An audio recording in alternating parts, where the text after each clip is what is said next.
Hello everyone, welcome to William in the Magic Box. Today on our show, we're going to have Frank. Frank is from Brighton in England, in the UK. So let's see what Frank has to say. Enjoy the interview. So hello Frank, how are you? I'm fine, thanks. So tell me, how's your weekend going so far? Not too bad at all. Yeah, great, thanks. I lost my voice a little bit, but Oh, that's a shame. But yeah, apart from that, I'm fine. how come you're losing your voice? I went to see my friend DJ yesterday, which Right. it was in the daytime actually because I don't really go out at night anymore. But Uh-huh. in fact I haven't been to nightclub for 6 months, maybe even a year. And it was in the daytime, but in a nightclub, and so loud music and talking with friends, and yeah, so yeah. So tell me, what was the highlight of this event that you attended yesterday? It was seeing friends because I don't see my friends very much now because I'm trying to build my business and I seem to be on the computer all day long. So tell me, where are you from, Frank? I'm from Brighton, England, which is where I'm living again now. But I've been. Do you know Brighton? Yes, absolutely. I've been there a few times. Okay. Oh, so you're in London, right? Yes, I'm based in London right now. I was in. I was here till I was 26. Then I moved to Thailand for 6 years to Bangkok, Wow. and then I retrained as a pastry chef, and I came back and I worked in Brighton for 2 years, and then I've been in London 10 years, 10 years, and I'm back in Brighton 2 years now. Oh my God. So, but Brighton is the place where you're born and raised. Yeah, I was born here. Yeah. I see. And all your family live there as well? Yes. So tell me, what's the biggest joy of waking up in Brighton every morning, besides the beach, of course? It's calmer. It's more peaceful. Mm-hmm. It's just more relaxed. Yeah. I mean, I miss London. I miss things about London, but it's just 1 hour on the train. In fact, I lived with my friend for 4 years before I moved with my partner. It was in very far East London, and I worked in Chelsea for 6 months, and it took me an hour and a half to get to work. Wow. I think I could probably have got there from Brighton in about the same time. Wow. It would have cost a lot more, but yeah. How far are you from the seaside? I am. You know what? It's probably about 15 minutes walk for somebody normally, but sometimes I do a VO2 max test and I have to walk as quickly as I can, and I can do it in 6 minutes. Oh my God. So I can cycle there in 5 minutes. I think on those days like today, sunny, beautiful, it's a good day to go for a walk for sure. Yeah, it's warm today too. It's good. Yeah. Actually, I've been sat in the garden there, and I sat in the sun and I had my top off first time this year. And what do you do for work for a living, Frank? So I have been working as a pastry chef for the past 10 years, and I got my naturopathic health coaching diploma last year. So I'm trying to build that while I'm part-time. I make gelato in a shop in Brighton. Wow. Because pastry crosses across the board. But a lot of people think that they don't understand that pastry chef is from the French word pâtissier, and a pâtissier is someone that makes sweets. You know, across the board, it can be a pastry or it can be a dessert. So my career was mostly spent in restaurants actually until the last 4 years, where I did more production because I didn't want to work in the evening anymore. It just gets so tiring. And I did events companies and things like that. But so I fit in here in a gelato shop very easily because I've made gelato in restaurants for years, or ice cream or gelato. Yeah. Amazing. Okay, Frank, so during the interview, I'm going to explore a little bit more about your life and also about your journey so far, okay? Okay. But before we start our journey within the Magic Box, when I was checking your profile, there was a phrase there that got my attention. It says there, helping helping men over 40 regain mental clarity.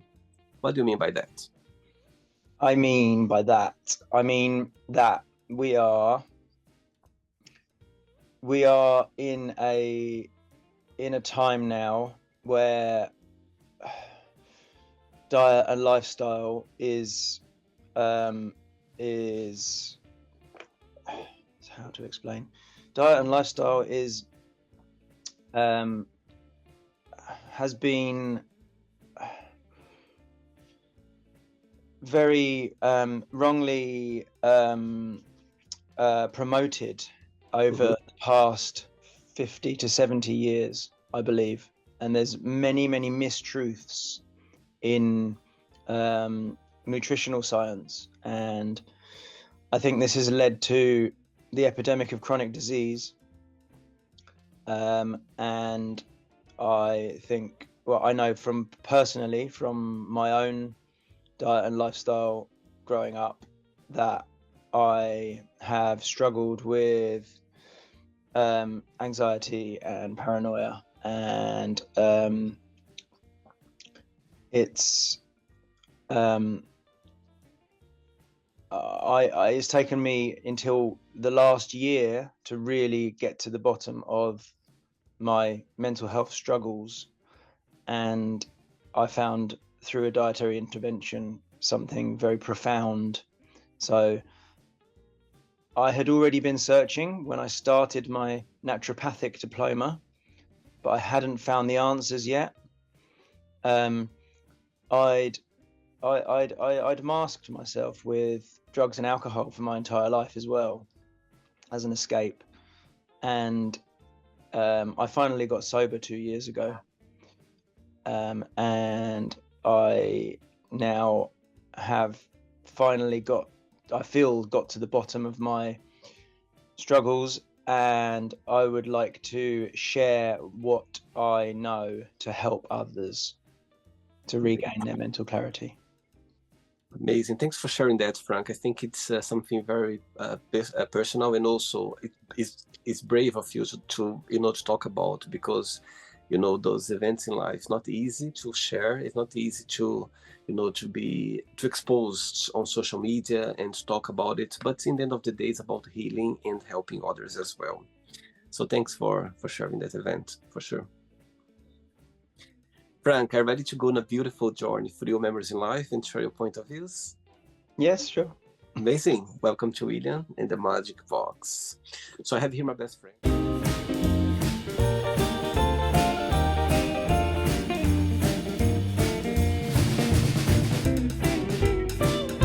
Random questions.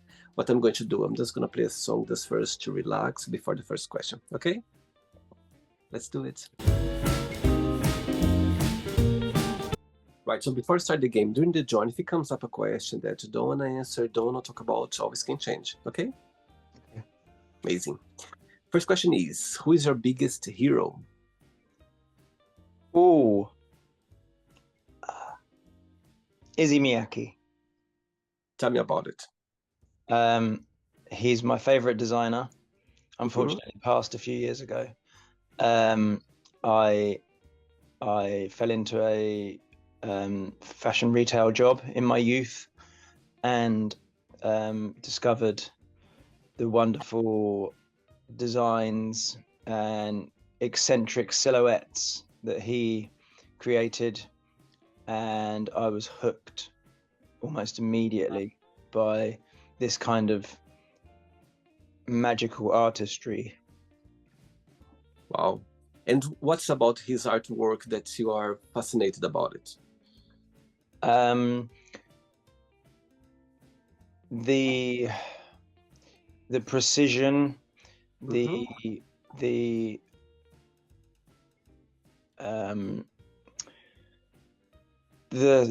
design is just resonates with it. Just resonated with me in a heartbeat, in a moment. The first I saw, and I've been following ever since. So he's a fashion designer. Right. Yeah. Definitely. Perfect. Okay. Next question. Let's do it. Okay, next question is, what keeps you up? What keeps you up at night? My overactive brain. Overthinking. Overthinking, very much so. A meditation practice helps with this. It's not a magic bullet. My new dietary intervention has helped a lot. Right. A zero carbohydrate diet. Wow. So yeah, that's as I say, it's not a magic bullet. There's still times where you just can't get to sleep because you just overthink. But I've found a few answers to this now already. Yeah. And how and you always been this way, or just some period of your life that you realize that you cannot control, or you are aware of this part of being overthinking? I think I've always struggled in this area. Yeah, it's been tough. I've never been a great sleeper, so I've been working on my sleep. I've been working on my sleep for the past 5 years. Wow. So I found quite a few positive interventions, things that have worked. I've been tracking my sleep for 5 years, so I've got all my scores. I still don't get enough REM sleep, which is where you dream. I stopped dreaming when I was about 28, I think. I remember about 2 dreams a year since I was about 28. Wow. That's it. So my REM's When you always say REM sleep, sorry. When you say REM sleep, what that means? That's rapid eye movement sleep, and that's where your mental health is restored, and it's the part of your sleep that you dream. So it's the second, or it's the last stage. Yeah, the last stage of your sleep. Yeah. So I've got my deep sleep very good now. I pretty much get an hour and a half every night, but my REM is somewhere between 50 minutes to an hour and 20 on a good night. And in an ideal world, you want 2 hours deep and an hour and a half REM, or 2 hours REM if you could. But I never get that much. But I'm a light sleeper. I sleep about 6 hours a night. But what I've learned is that quality is better than quantity. So as long as you get that good amount of deep in there and try to optimize your REM, you can get by on 6 hours sleep. I think I think there was a Japanese study, and so we're told we need 8 hours sleep, which I think is a baseline, which is a good place to start. But there is actually a Japanese study that showed that the people that slept less than 8 hours actually lived longer. Wow. Which is quite interesting. So I think there's a big part to play is quality of sleep over quantity. I'm glad you said that, because my tendency is between 6.5, more or less. I never get to like over 7 hours. 6.5, 6 hours for me is kind of the most frequent that I have during the night. Saying that, when you think about yourself, when you think about Frank, what's the biggest joy of being you? What do you like the most about being yourself? I guess creativity, imagination. I was labeled a daydreamer at school. Right. And I'm basically always in a daydream. My life is a big daydream. and that's kind of my happy place. Yeah. Amazing. I love that. It's great. It's great to be in that place for sure. Next question. Let's do it. Okay, before the next question, tell me what's the biggest joy of being a pastry chef and what's the most challenging part in your opinion? The biggest joy is the creative side. Mm-hmm. Particularly plating desserts, designing and plating desserts. Mm-hmm. It is an absolute joy. It's very creative. It can be very creative if you've got the time, which is always never on your side. Mm-hmm. So you have to design a menu, then you have to make it not too complicated. Otherwise, when it comes to service, then you have a tough time. But it depends where you work. I see. But the challenge is time and organization, time management and organization. It's something I've always struggled with, and I've put myself in very deep situations many times by overcomplicating menus and then having to make the menu for 6 months. Ooh. Because it's seasonal. Well, three months, four per year. Sorry, 3 months. Yeah. I see. Okay. Next question is, if you could have a superpower, what that would be and why?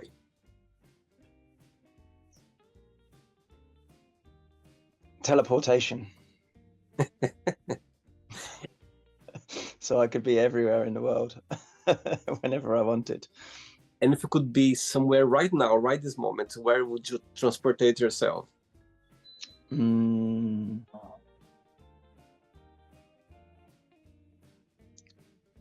Maybe to the jungle in Africa. Why not? I've never been. Right. I could do with some nature right now. Wow. And of course, you mentioned that you lived in Thailand for a few years. Yeah, 10 years, you said? 6 years. 6 years. So tell me, why Thailand and what did you enjoy the most about there, living there? I took a very deep passion for cooking from the age of 16.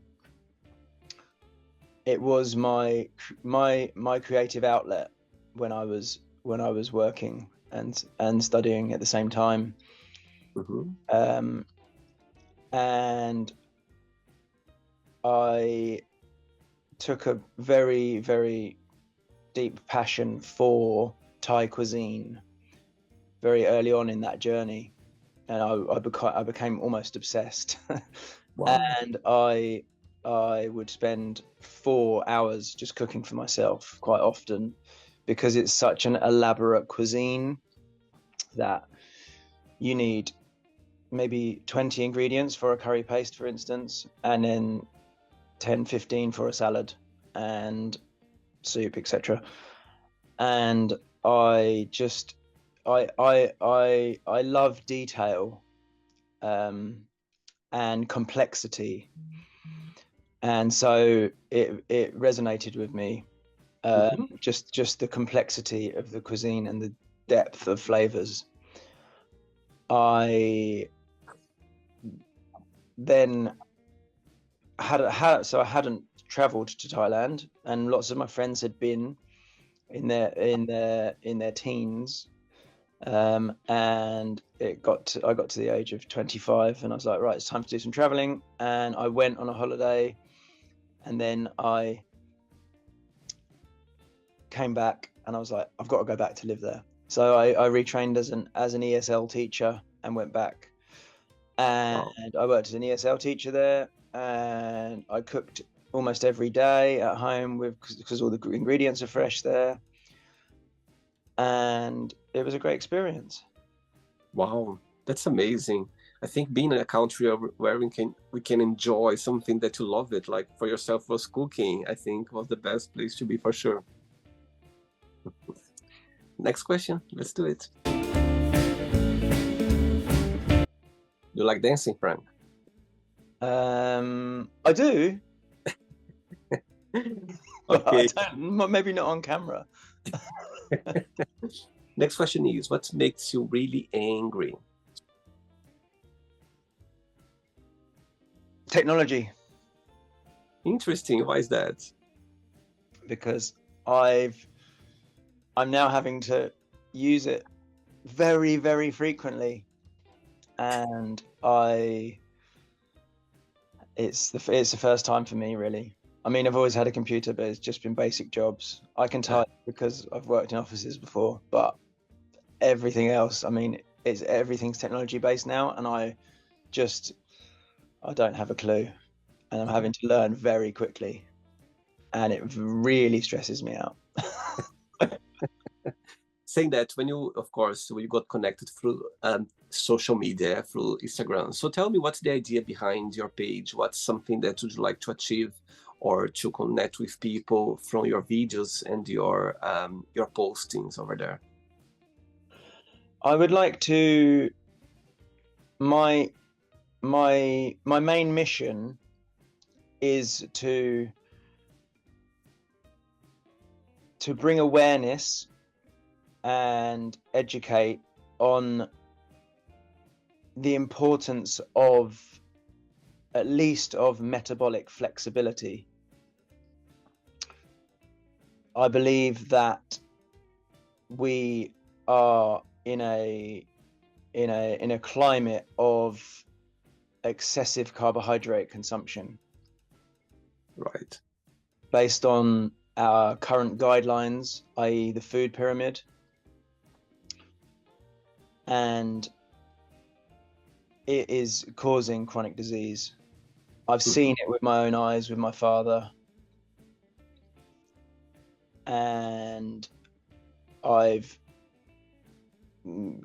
undertaken a dietary intervention myself. I know how profoundly it's worked on myself, and I believe it's very, very, very out of sync what we are told as to what we require. When you look at human physiology, there are zero requirements for carbohydrates for humans. There are only essential fats and proteins. Mm-hmm. Okay, and the guidelines are 55 to 65% of calories should come from carbohydrates. Right. Now, complex carbohydrates and sugar are no different. All carbohydrates are sugar. The glycemic index is just it doesn't make sense. If you look at a blood sugar monitor when you eat rice compared to a I don't know, or a piece of fruit or a donut, I mean, everybody's different when they wear the monitor, but these things can all create a blood sugar spike that's the same. And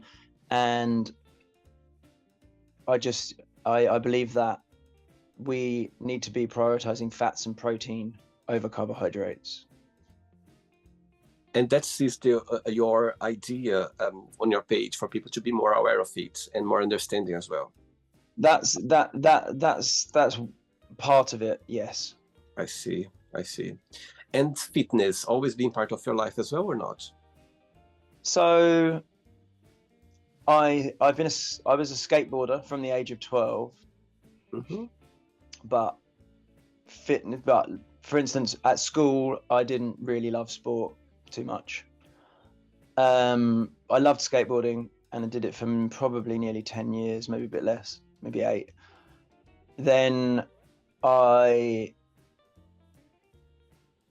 as I mentioned before, I did abuse drugs and alcohol most of my life, and I had a wake-up call in Thailand, actually, and I put myself in hospital from too much alcohol.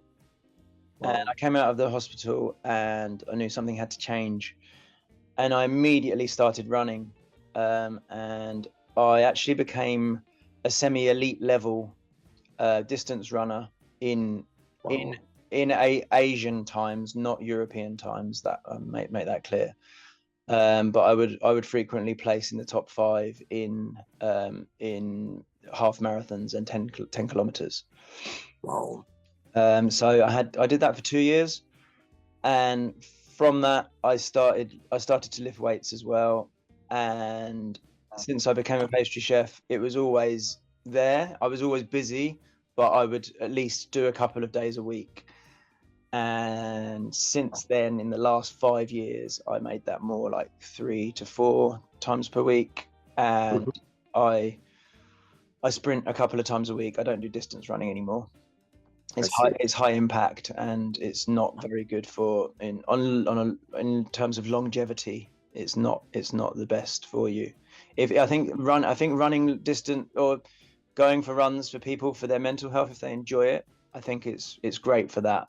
But when you look at the science, it's a very high impact hobby, and it's actually quite detrimental if you there's quicker ways to get yourself to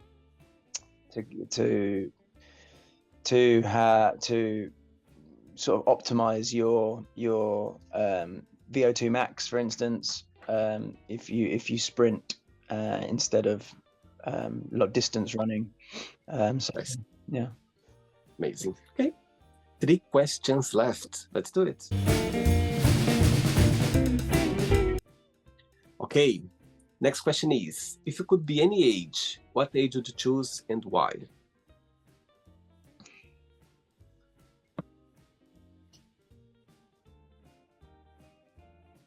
Twenty, say. Why is that? Just that bit older, just old enough to start out of your teens, a grown adult, and ready to. Well, I'd love to restart my life at 20. I mean, because I've learned a lot since then, and if I was where I am now at 20, I'd be very happy. I think it's the wish of everyone to have the mindset that we have now, the clarity as our 20s. I think would be amazing. Aging for you is something that bothers you, or you just see as a matter of life? It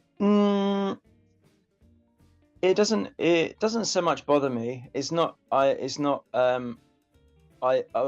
don't mind looking older, for instance.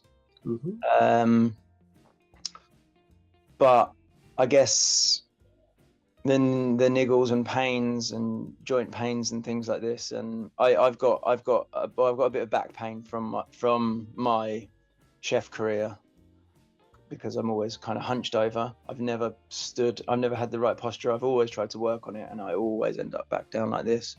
Right. So yeah. I see. Okay, 2 questions left. Let's do it. Before the next question, of course, as you started this journey about helping men over 40, with their dietary requirements, like all those, to be better with themselves, physically and mentally. What do you like the most about it? I enjoy seeing transformation, and I enjoy people gaining education, and realizing that what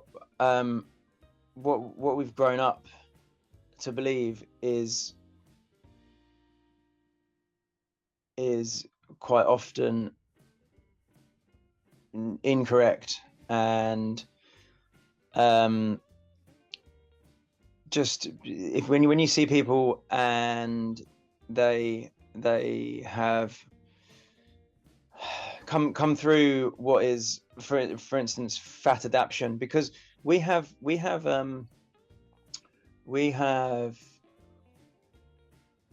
almost since birth, we've been burning. Since coming off of breastfeeding, we've been almost immediately put into a high glucose environment. So we've been eating carbohydrates our entire lives, and there's no degree of metabolic flexibility there. So if you go further back, when you're born in ketosis, which is the state of fat burning, and then immediately after breastfeeding, we are now put into this high carbohydrate environment for our entire life, burning glucose. And some people will go their entire life never going back into ketosis. And I believe the body should be able to burn both fuels. This is the term metabolic flexibility. And so when you witness people go through this transformation of fat adaptation for the first time, and they come out the other side and they're burning fat instead of carbohydrates, and they're like, wow, my brain works in a different way, my energy's better, and it's quite magical to see this transformation. Okay. Next question is, what was your best friend's name growing up, and why did you consider this person your best friend at the time? My best friend is called Will, and he's since we were 12, when we first met, and I just it was just knew straight away. Wow. Yeah. Oh, sweet. And Will is from Brighton as well? Close, yeah. Maybe he was born here too. He lives in Shoreham, which is 7 miles from here. So yeah. Wow. But yeah, the last 10 years is, life gets busy and you don't see your friends so much. But it's just nice to know that there's someone that doesn't judge you. Sure. Absolutely. Oh, sweet.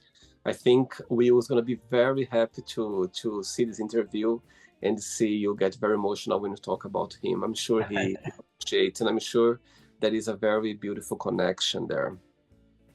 Sweet, very sweet. Saying that, what's the biggest difference between both of you and the biggest similarity? Similarity would be we're both introverts. Difference, I don't know. I do actually. I'm more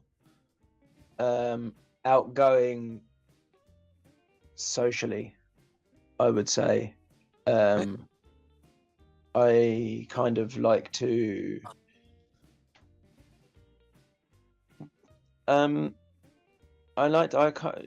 so much bring people together, but I like to I guess I'm kind of like a mediator. Right. And yeah, that's a big personality difference between us. Sweet.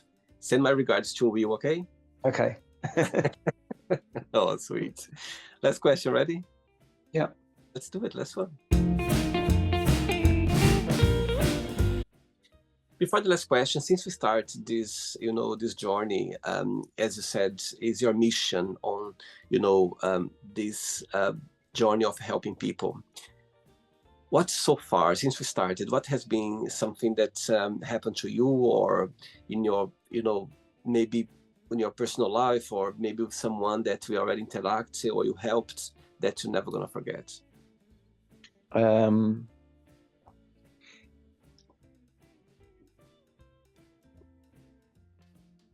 I think it's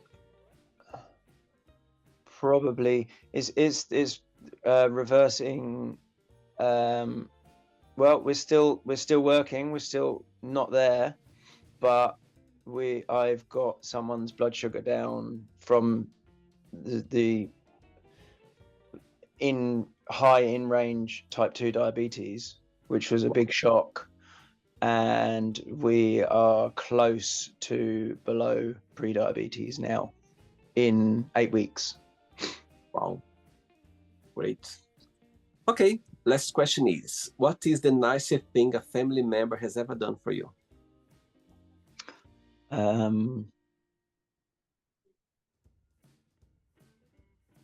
Probably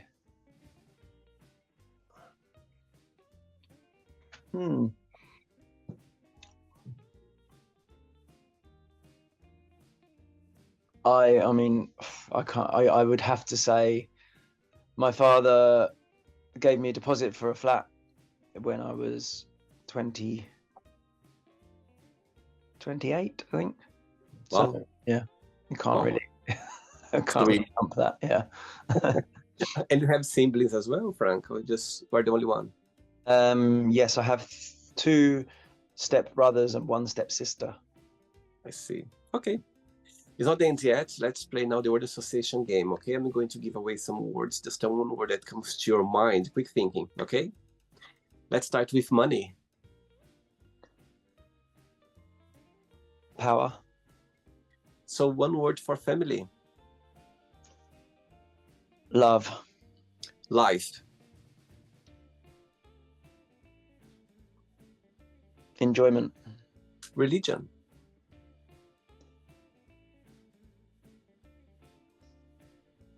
Spirituality. Okay. Love. Passion. Sex. Enjoyment. Politics. Tough. Friendship.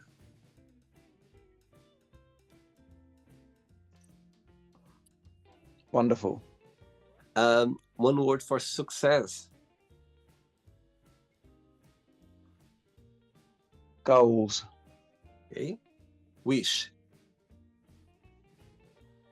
Dream. Happiness.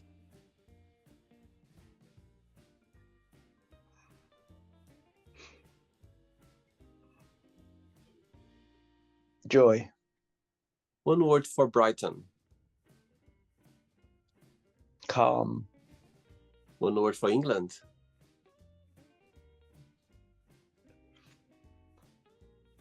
Beautiful.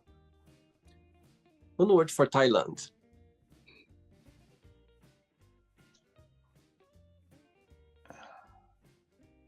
Exotic.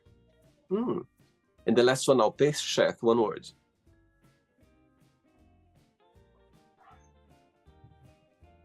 Precision. Amazing. Let's pretend now I'm going to meet Will for a coffee, your best friend, and I'm going to ask him, define Frank in one positive and one negative word only, what he would say. Lovable. Okay?